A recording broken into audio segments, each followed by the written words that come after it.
Hi అండి. Mutton curry ఎలా చేయాలో ఇప్పుడు చూద్దాం. దానికోసం ఫ్రెష్ మటన్ 1 కిలో తీసుకుని కట్ చేసిన ఆనియన్స్, పచ్చిమిర్చి, కొత్తిమీర, టమాటాలు తీసుకుని పక్కన పెట్టుకొని పొయ్యి మీద ఒక కుక్కర్ పెట్టుకొని దానిలో 2 స్పూన్స్ ఆయిల్ వేసుకొని బిర్యానీ స్పైసెస్ వేసుకుని వేగనివ్వాలి. బిర్యానీ స్పైసెస్ వేగిన తర్వాత అందులో కట్ చేసి పక్కన పెట్టుకున్న ఆనియన్స్ వేసి వాటిని కూడా వేగనివ్వాలి. వాటిని గోల్డెన్ బ్రౌన్ కలర్ వచ్చేంత వరకు వేయించుకోవాలి. గోల్డెన్ బ్రౌన్ కలర్ వస్తే నాన్ వెజ్ కర్రీస్కి టేస్ట్ బాగుంటుంది.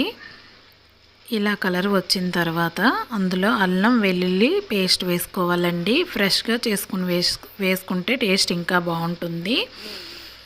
అల్లం వెల్లుల్లి పేస్ట్ కూడా వేగిన తర్వాత అందులో మనం కట్ చేసి పక్కన పెట్టుకున్నాం కదా మటన్, దాన్ని కూడా వేసుకొని బాగా కలుపుకోవాలి. ఈ ఉల్లిపాయ ముక్కలు, అల్లం వెల్లుల్లి పేస్ట్ మటన్కి బాగా పట్టాలి. కాసేపు మూత పెట్టుకుని పక్కన పెట్టుకుంటే మటన్ కర్రీ చూసారు కదా ఇలా మారుతుంది. ఇలా బాగా కాస్త వేగనివ్వాలి.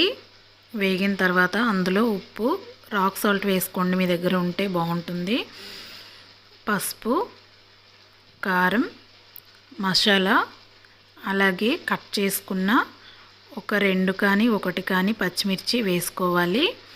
వేసుకొని బాగా కలుపుకొని కాసేపు అలాగే వేగనిస్తే